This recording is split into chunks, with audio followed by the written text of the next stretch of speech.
Thank you, Brother Randy, and good evening. It's good to see you all.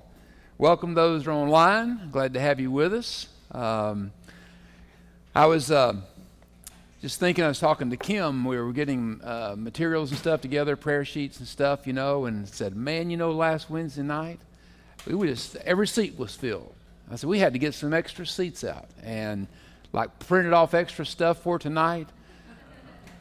And then I heard rain is coming. There's nothing like rain to scare Baptists away, right? But I do hope you brought your umbrellas for those that are here, because it looks like it's going to be kind of a frog strangler when we get through here, but that's all right. So good to see you. Glad to have you with us. Hope you've had a blessed day. And so if you would take your Bibles, let's get into the book of Judges. And we are in chapter 6, latter part of chapter 6, because we didn't get finished with that completely last week. So we're going to touch on a few things there. And then my goal is to get through chapter 7 this evening and have that completed. So we're in Judges 6, into Judges 6, and into chapter number 7. So I want to start out with just a little bit of a review. Because one of the things we dealt with last week was, first of all, of course, the call that Gideon received from the Lord to be judge for Israel. The Midianites has brought oppression upon them. 7 years have passed. We're introduced to Gideon hiding in the wine press, and threshing wheat there and so forth. And then God begins to speak to him and speaks about him being a mighty warrior. One of the things I mentioned was God was speaking of Gideon as God saw him, what he would become, and not what he was at that moment, which I pointed out that's one of the great lessons that comes from the book of Gideon, is about learning to see yourself as God sees you. And by the way, I would even go this far as to add that that's also a good principle to use in relationship to other people. See others as God sees them, and not just as you and I might see them, or we see where we fail. We get to know each other, we get familiar, we know what our flaws, we know what our failures are, our weaknesses and stuff. And if we're not careful, that stuff kind of gets in our heart and our mind, and that's sort of the way we start viewing people. And that's, on the one hand, it can be good, especially if you're dealing with somebody who, some folks are kind of shaky. You got to be careful about how much confidence that you might put in some people, right? But at the same time, we don't want it to allow us to become pessimistic and cynical, or thinking of or speaking of others in a negative kind of way. So it's just good. It's a good practice of seeing ourselves and others not as we see ourselves or them, but as God does. So we get dealt with that. And then it was not too long that we had in chapter 6 where the angel of the Lord appears to Gideon. There's conversation there, and he's told to offer a sacrifice, and he does. And then he's told to go and tear down the altar and the Asherah pole that his father, Gideon's father, has erected to Baal, the fertility god, who basically, really, the truth of it is just a dead idol, as is Asherah. So he goes and he does that. The next morning, the townspeople wake up and they discover, guess what? The altar to Baal has been destroyed. The Asherah pole has been brought down. They figure out that it was Gideon, and so they're ready to go on the attack. And the interesting thing is that Gideon's father steps in to basically stand up for his son. And he says this, and you got to remember, his father has been, like most Israelites, worshiping both Baal and Asherah, and at the same time worshiping Yahweh. That's what was going on in Israel. And so Gideon's father stands up and says this: if Baal is a true God, let him fight for himself. And as a result of that leads to a nickname for Gideon, Jerubbaal, because it means let him contend. It's related to what his father had said, If Baal is a true God, let him contend for himself and you don't have to do his fighting. And so you see one victory there that had been won for Gideon. And here's another thing that goes on through the story of Gideon. We'll see it even tonight. Remember, Gideon was found hiding in the winepress, right? Fearful for his life, for good reason. God speaks to him and says, go in your might, you mighty warrior. So God's calling him what he sees him as being. All through the story of Gideon, we find multiple times where little things are happening, sometimes big things, where God is constantly encouraging Gideon. So for instance, when he was told to go and tear down his father's altar and the Asherah pole, he did it at night because he was fearful. He didn't want the people to know it was him, although they ended up finding out. But look at what happens. His father comes and stands alongside of him and defends him. That was just another tool that God was using to witness to and encourage Gideon. So we ended at that particular point. And I want to pick up in chapter 6, beginning with verse number 33. So in our outline, the first thing that you'll have for tonight is we see where Gideon summons his army. So he sends out a call. In verse 33, now all the Midianites, the Amalekites, and the other eastern peoples joined forces and crossed over the Jordan. And the Spirit of the Lord came upon Gideon. He blew a trumpet, summoning the Abiezrites to follow him. He sent messengers throughout Manasseh, calling them to arms, and also into Asher, Zebulun, and Naphtali. So they went, so that they too went up to meet with him. So now here's one of the things that you see happening.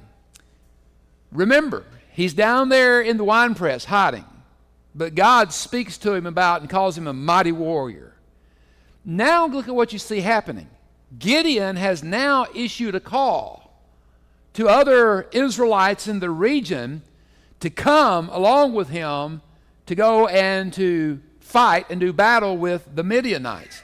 Now, before these things had transpired, while Gideon was hiding in the winepress, do you think at that time he would have issued a call for other Israelites to take up arms, come join me in the fight? Ain't no way. So you see this progressive, step-by-step, incremental development that's going on with Gideon, which is really a picture of how God works in our life. One of my favorite verses in the Bible is in the book of Isaiah, where God says, we learn line upon line, precept upon precept, here little, there little. That's the way God works in our life. And that's what was going on with Gideon. So then we come to verses 36 through 40 of chapter 6, to the story of Gideon's fleece. Now we're all familiar with Gideon's fleece, right? So even though we're seeing Gideon make progress, he's taking steps, sending out that call to the other Israelites to come and join him was a step of faith. But he's still struggling with his faith. And so we come to verse number 36, and it says, so Gideon said to God, if you will save Israel by my hand, as you have promised. Now stop right there for a moment. Okay? Listen to what he's saying. He's saying, God, if, okay, if you will save Israel by my hand, as you promise. The if and the as you promise just don't go together, right? I mean, if God has promised something, what's he going to do? He's going to do what he says. Why?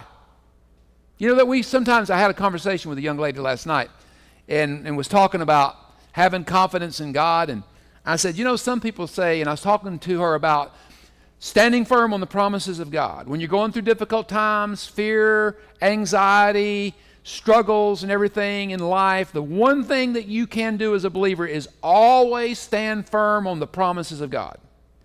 Because we sometimes say, well, nothing is impossible with God, all right? Well, there's one thing for certain that's impossible. You know what it is? God can't lie and God can't fail. All right? So Gideon is saying, okay, Lord, if you're going to save Israel by my hand, as you have promised, he goes on and he says, verse 37, so look, I will place a wool fleece on the threshing floor, which basically just a wool sheepskin. And he says, I'm going to place this wool fleece on the threshing floor. If there is dew only on the fleece and all the ground is dry, then I will know that you will save Israel by my hand, as you said. And that is what happened. Gideon rose early the next day. He squeezed the fleece and he wrung out the dew, a bowl full of water. He asked God, he said, God, I'm going to put this thing out here. And if the fleece is wet and the ground is dry, I know you've answered my prayer. Well, God said, okay, you want water? He soaked that thing. You know, he just wrings out the water out of that thing, all right? You want to, okay, you got it. But remember, Gideon's growing. He's taking steps forward, but he's still struggling with confidence in God. So he comes back and he says, verse 39, then Gideon said to God, don't be angry with me. Let me make just one more request. Allow me one more test with the fleece, but this time make the fleece dry. Let the ground be covered with dew. And that night God did so. Only the fleece was dry and all the ground was covered with dew. Now, Gideon was struggling. His confidence in God, so he was looking for some kind of assurance. This was one way he thought, okay, I can know whether or not for sure God has said this is what he's going to do, and I can count on that. But here's my question for you. Is that how God wants us to find his will in our life? Yeah. What is the prescription for us in knowing God's will? How do we know what God's will is? Do we have to put God through these hoops and give him these tests to prove himself to us that he will be faithful? How do we know? What's the motivation of our acting in serving God and doing his will? Okay, and what is our response supposed to be to that? Yeah, we walk by faith. Paul said it. We walk by faith, not by sight. Okay, Wayne?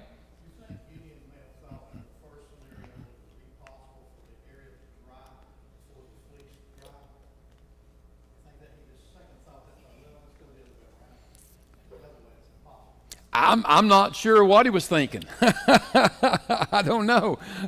I really don't know. But so here's the thing. Now, does God at times, listen, when God has shown, and by the way, let me say this. All right, so how do we know? And when we know, I know God has said, here's what I want you to do. Now, number one, listen to this. Most of what we need to know concerning the will of God in our life as a believer is already found right here. The vast majority of what we need to know in day-to-day life and so forth, it's right here. Other times when, like for instance, when I was going through, trying to understand, God, are you calling me to preach? And I mentioned a week or so ago that oftentimes when most people who have that kind of experience, they have a sense that God's calling them to some specific area of ministry or something like that. Sometimes you go through a bit of a struggle and a searching and a seeking time and things of that nature. But that's what I did. And I think that's what you do. You seek the Lord. You get into his word. You let him speak to you and guide through you listen to the Holy Spirit. You let the Spirit guide you. And God has this way of just making these impressions upon you to help you know which direction you're supposed to go. Now, for me, it was months. I remember very specifically the Saturday night that I was sitting in our townhouse where we lived off of Highway 58 in Harrison. And I was sitting in the living room. I was sitting in the recliner. I was studying my Sunday school lesson. I had been literally for months just praying, asking, seeking, reading, getting counsel, listening, trying to know, God, what do you want? And my thing was this, oh God, anything but that. That was not my response. My response was, God, I just want to simply know, is this what you want? All right? I'd gone through months of this stuff. And then that Saturday night, I'm sitting in the living room. I really wasn't even thinking about it. Studying my Sunday school lesson for the next morning. And it was like, all of a sudden, it's like I heard this voice in my mind. I've called you to preach. You tell the church tomorrow. It was that clear. Those words was not audible. And I'm sitting here and I'm kicked back in my recliner and I'm reading, and all of a sudden I stop and I'm like, okay, Lord. I didn't put out any fleece. Okay. I didn't put out any turnips and say, okay, God, make them bleed or something, whatever. So my point being is, quite honestly, it's like this. Now, as you're going through a journey like that, there will be times that God may make things happen. He may bring some things together and put it in your path to kind of give you some clarification that, yes, you're on the right track, okay? But I don't advise doing what Gideon did of having to use this fleece. God, if this happens, then I will do that, or if this doesn't happen, and so forth, all right? Because we have what we have through the Spirit, through the Word, and a walk of faith, and let Him lead us, and He'll guide us in the right way, okay? All right, now, so let's move on a little bit further. So we come to chapter 7. All right, that gets us to chapter 7. So Gideon's army, which he sent out the call, is now mobilized in chapter 7, verse number 1. Notice it says here, then Jerubbaal. There's that nickname that they give him, okay, because of him tearing down the altar and saying, if altar is a God, let him contend for himself. And then Jerubbaal and all the people who were with him rose early and encamped beside the wall of Herod, so that the camp of the Midianites was on the north side of them by the hill. And so they go and they encamp close to where the Midianites are at, okay?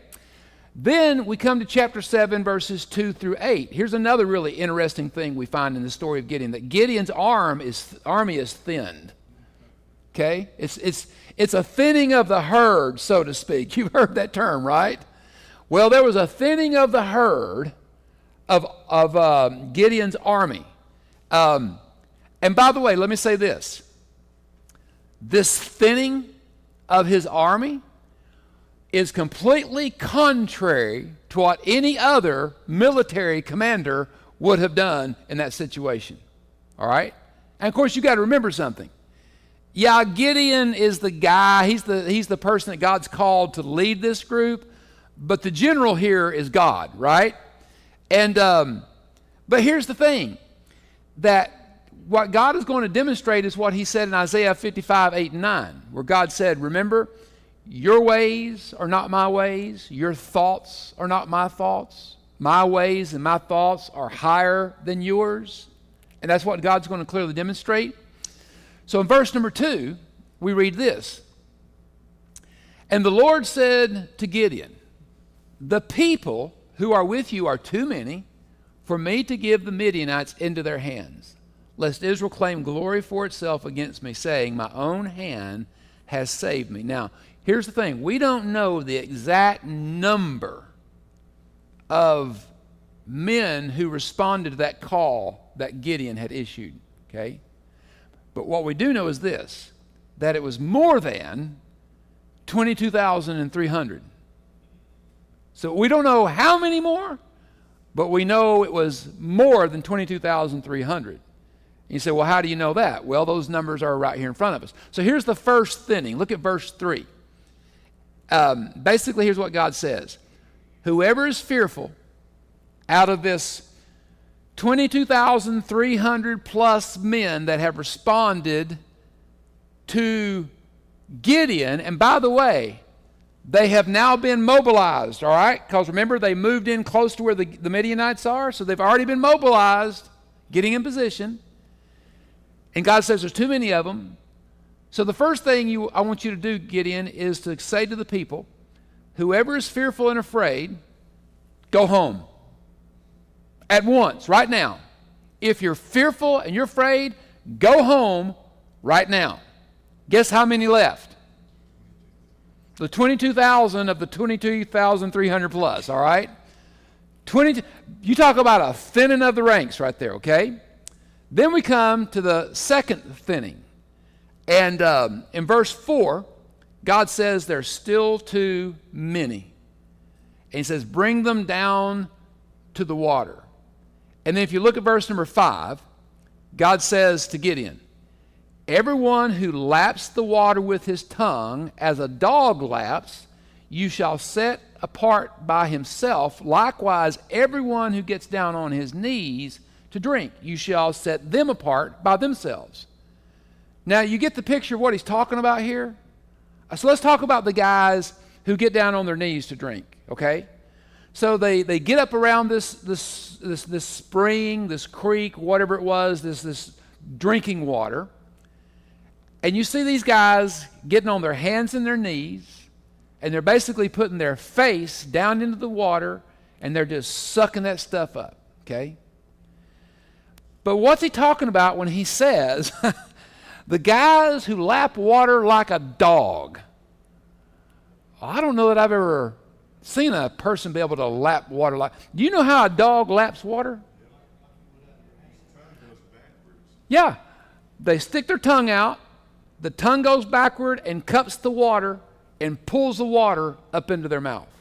Okay? So what God was saying was this: you watch for the guys who basically, they take a knee and they reach down with their hand and they cup the water and they bring it up to their mouth and they drink the water, but they're watching and observing what's going on around them. Now, let me ask you a question. What's the difference? And there's a key word right here, a really important principle. What is the key discipline between the guys? Now remember, they're in an army, they're military, all right? They've got an enemy over here that they've got to face, an enemy that wants to destroy them. What's the difference between, let's say, soldiers, okay? What's the difference between soldiers who get down on their hands and their knees and they stick their face in the water and they just suck the water up with no cognizance of what's going on around them, and the other guys who get on their knees and they bring the water up to their mouth, but they're aware of what's going on? What's the difference? Do what? Alert, but there's a word. Think about it. Do you think that those guys that were bringing the water up, cupped in their hand, do you think that they weren't just as thirsty as those guys that were had their face in the water? Yes. But they did not respond in the same way. Why? Exactly. Discipline. Self-discipline. That's what God was looking for. And so out of however many men were left after the 22,000 left, out of all, so you think about this, out of 22,300 plus men, 22,000 were fearful and afraid, however many others were undisciplined. Discipline was a big key of what God was looking for. I mean, that's really one of the effectiveness. We got some guys that have been in the military and served military for a number of years that are in this room right here. You understand, if you don't have discipline in the ranks, you don't accomplish anything worthwhile, do you? Same thing's true in our life as a believer. Did you know that, and here's one thought too, I'll say this right here before I go any further. One reason why God did this is, God wasn't looking for an army that was large enough to win. He was looking for an army that was small enough to win. Because it's not based on numbers with God. The Lord can save by many or by few, the scriptures say.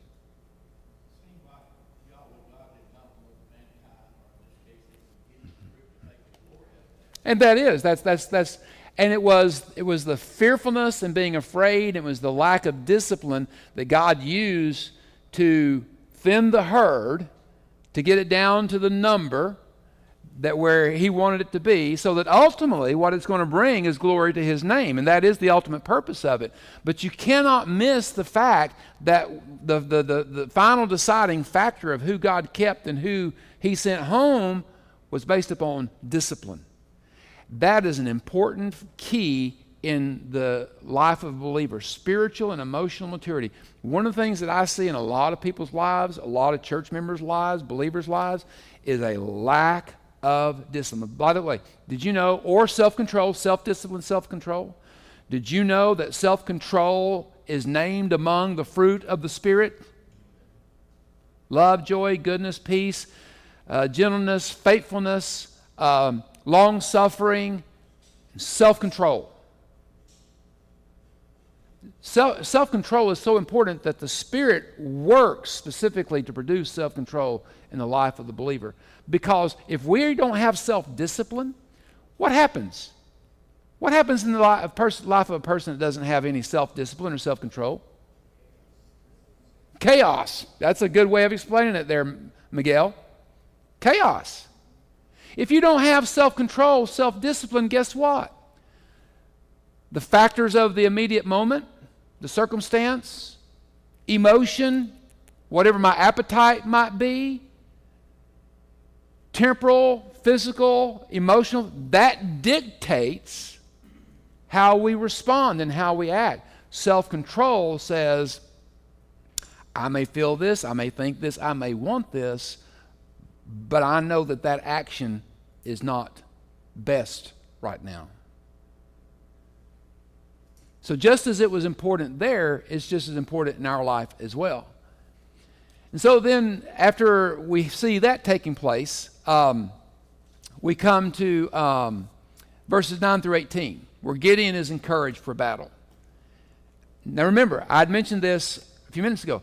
All the way through this whole story, you see multiple times where God is working to build the faith of Gideon. God is patient with him. God is always encouraging Gideon to become what? Ultimately, what God said about him at the beginning, you mighty warrior. Okay? All right, so beginning in verse number 9, here's what we read. It happened on the same night that the Lord said to him, arise and go down against the camp. So here's the point. The same night after he ended up with 300 men. I guess when Gideon started out on this endeavor and he's got 200 plus thousand guys, he's like, man, I'm in good shape. Now he's down to 300. And so that same night, you might think Gideon might be feeling a little bit discouraged by that time, all right? He's kind of like, okay, Lord, I'm not sure about this. That same night, look what God does.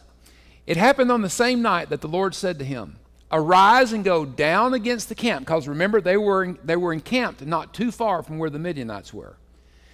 Go down against the camp, for I have delivered it into your hand. But if you are afraid, isn't that interesting? God is still aware that Gideon is still struggling with his faith. And so he says, so if you're afraid to go down to the camp with Purah, your servant, and you shall hear what they say, and afterward your hands shall be strengthened to go down against the camp. Then he went down with Purah, his servant, to the outpost of the armed men, that is the Midianites, who were in the camp. Now the Midianites and Amalekites and the people of the east were lying in the valley as numerous as locusts. Now, in the Hebrew, that word means there was a bunch of them. There was a bunch of them. They covered the land, all right, and their camels and everything else that he describes. And so they got so many soldiers, they look like locusts down there. And Gideon's got how many? 300. And so verse 13. And when Gideon had come, there was a man, one of the Midianites, telling a dream to his companion. And he said, I have had a dream. To my surprise, a loaf of barley bread tumbled into the camp of Midian. It came to a tent and struck it so that it fell and overturned, and the tent collapsed. And then his companion, so the guy he's telling this story to, responds and says, this is nothing else but the sword of Gideon, the son of Joash, a man of Israel. Into his hand God has delivered Midian and the whole camp. You wonder why God sent Gideon down there to listen in. All the way through, God is constantly encouraging Gideon. Gideon is this great example of what, here we oftentimes say this, God doesn't call the ones that are already equipped. He doesn't call the ones that have all the skills. He calls the ones who are available, and then he equips them. I can't tell you how many times, 40 years as a pastor, that I've heard people say, well, I can't do that, or I can't do this. You know, I can't. My dad used to tell me when I was a kid, can't never did anything. But it's really even worse when we're selling God short. Because if God, you know how a good way of knowing where God wants you to serve and how he wants you to serve is when he makes it abundantly clear to you that there is a need. A need to be filled. And oftentimes, the fact that he is making it aware to you or me is his invitation. When you see that it's obvious that God is doing something and you sense being drawn towards that, that's an invitation from God. And yet, how many people walk away because I can't? Well, guess what? No, you can't, not on your own. But through him, you can. I can do all things through Christ who strengthens me, is what Paul said.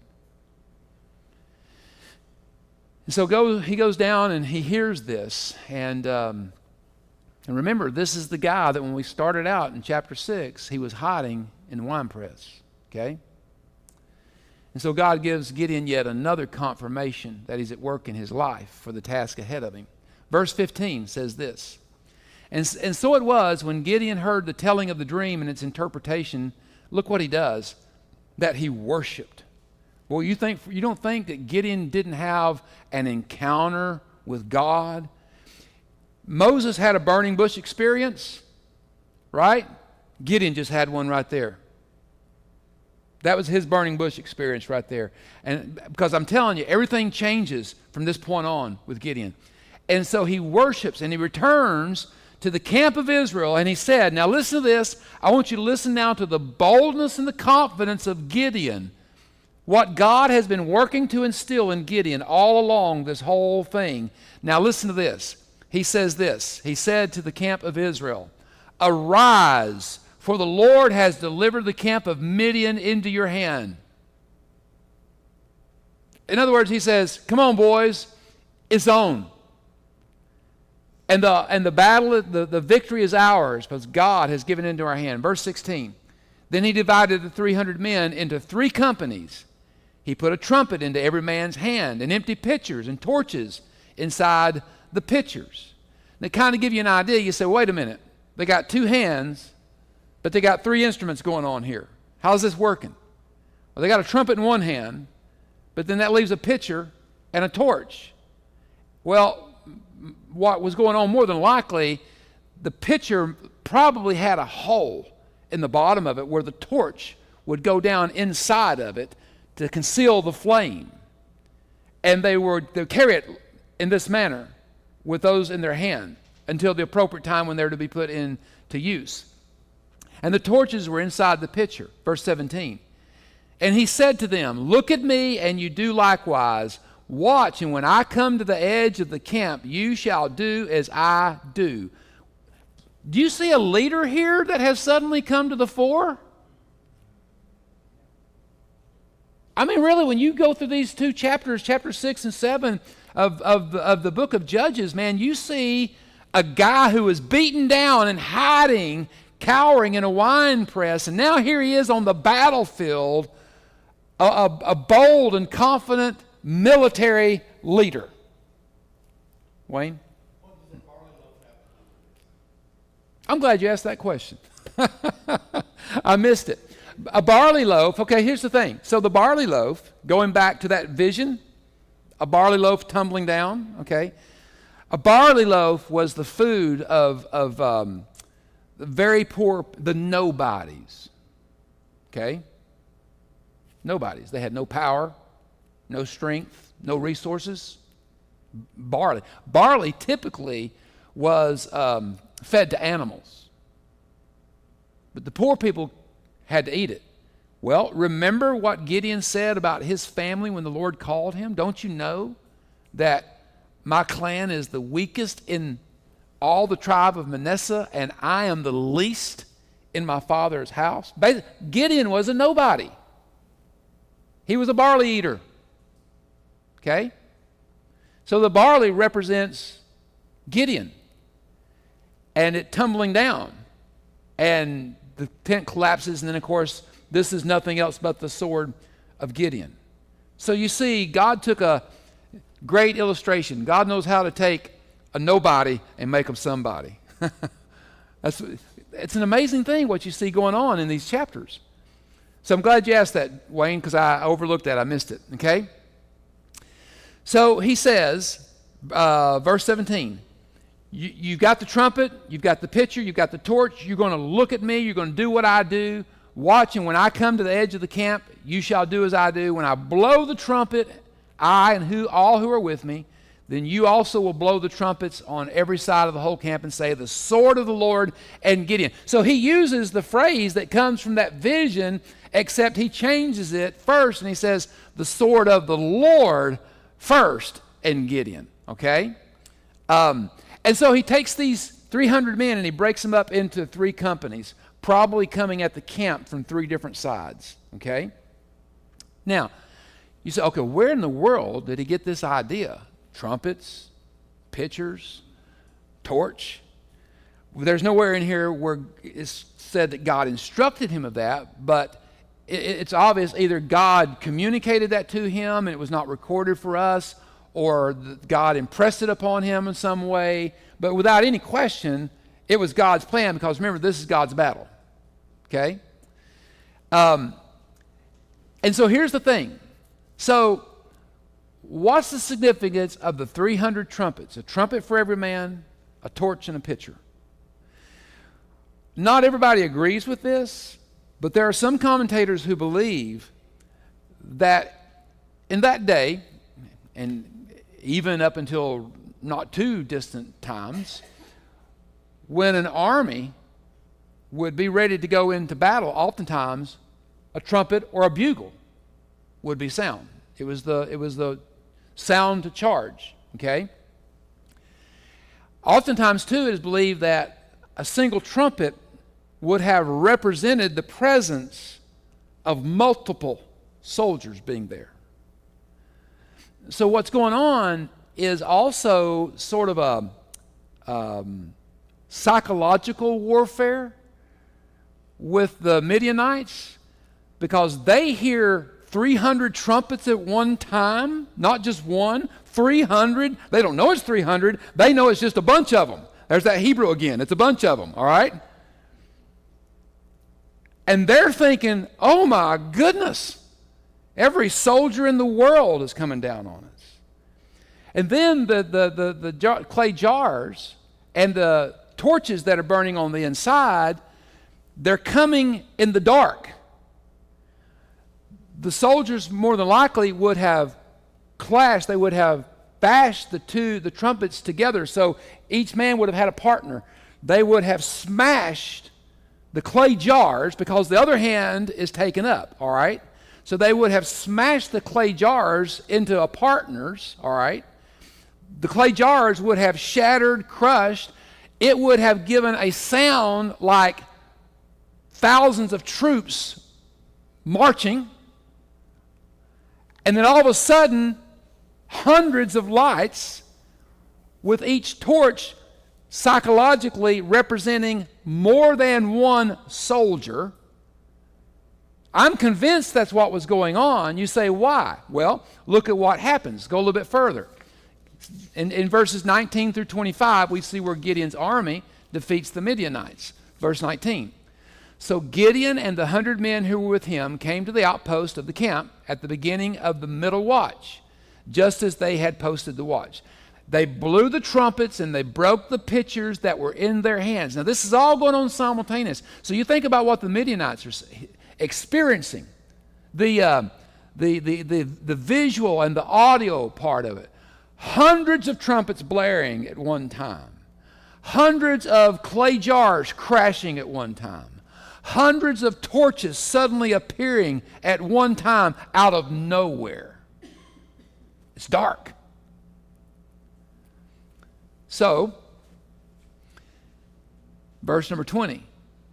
Then the three companies blew the trumpets, broke the pitchers. They held the torches in their left hands and the trumpets in their right hands for blowing. And they cried, the sword of the Lord and Gideon. And then verse 21 says this, and every man, that is every Israelite man, stood in his place all around the camp. And they're standing there. So the Midianites see this and they're thinking, they really have no clue it's just 300 men. They're under the impression that they are under siege by a massive army. But let me tell you, here's one of the keys to it all. One of the keys of it working is that phrase right there that says, every man stood in his place. Every Israelite soldier took his place. He took responsibility. He followed the orders in the direction that were given to him. He didn't do anything but what he was told to do. They stood in their place. And God used it to give Israel a victory. Now to me, there's an application of that desperately needs to be heard in our culture today, and especially in our church, where men need to stand in their place. Men need to be men. Husbands need to be godly husbands. Dads need to be godly dads. Deacons need to be godly deacons. Churchmen and church women, but it all comes down. The responsibility and accountability starts with the men. The leadership comes from the men. One of the problems with the church today, we don't have men standing in their place. Vital lesson.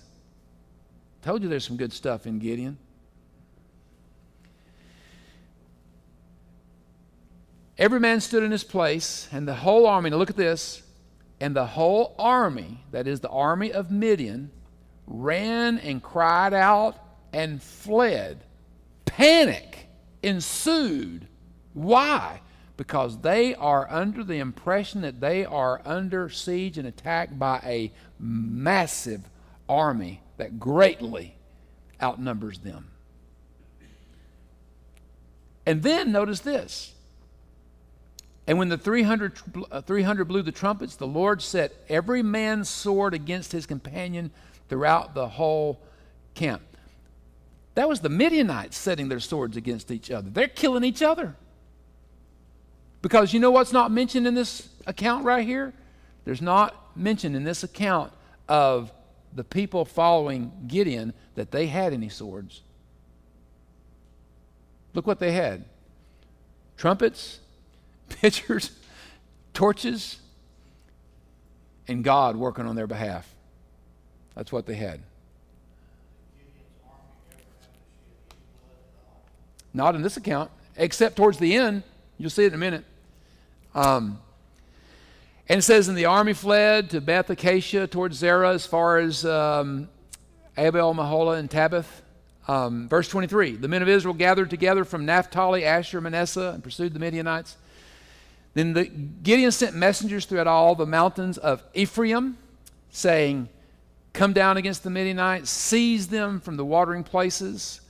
Then all the men of Ephraim came, and they seized the watering places. Verse 25, and they captured 2 princes of the Midianites, Oreb and Zeb. They killed Oreb at the rock of Oreb and Zeb. They killed at the winepress of Zeb. and then they pursued the Midians. So the only record of the Israelites actually shedding blood were of those two right there. Okay? The Midianites were the symptom of the problem. Well, yeah, we talked about that. I think it was last week or maybe the week prior, that the problem with all of this was that whether it be the Midianites or it was the Canaanites or whoever the oppressors were over Israel, they were just a symptom. The problem was Israel's unfaithfulness to God.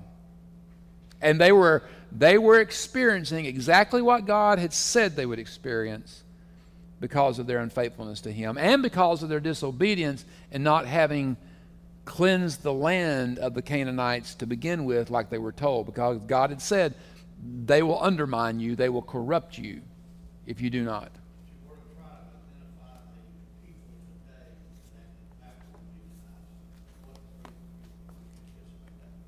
Well, they originate out of the Arabian Peninsula.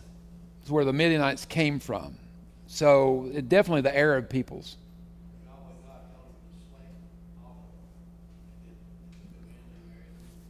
Yeah, and they worship their gods. So.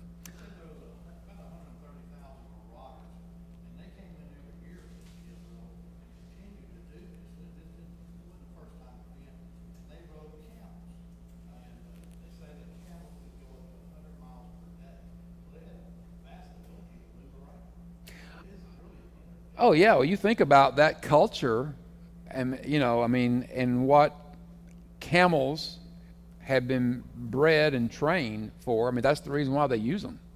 So, all right, any other questions, thoughts? All right, very well. We will dismiss and close out, and thank you for joining us online. Have a blessed evening. All right, Brother Randy, I'll turn it over to you.